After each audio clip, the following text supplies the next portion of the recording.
Dans la première partie du jugement, on exposera les prétentions des parties. C'est cela.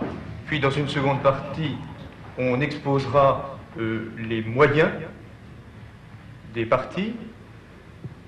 Enfin, on motivera... Ah, pas enfin, attention.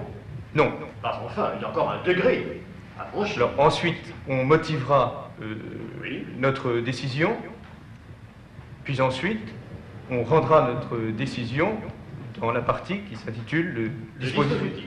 Voici excellemment indiqué le schéma, le canevas du jugement, dans ses composantes classiques. Je viens d'écouter un exposé un peu aride sur la procédure civile. Est-ce que c'est habituel? Est-ce que c'est ce que vous faites d'ordinaire? Est-ce que c'est ce que vous ferez quand vous serez magistrat?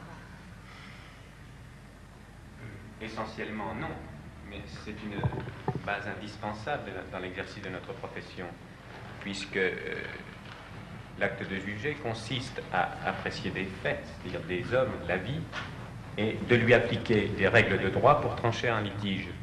Il est donc indispensable de connaître parfaitement le droit, la procédure. À vrai dire, il y a plusieurs tendances. On peut en distinguer deux, et suivant le tempérament de chacun, on est plus porté sur la matière juridique ou porté sur la matière humaine. Mais en fait, il ne s'agit pas d'opposition, il s'agit d'une collaboration.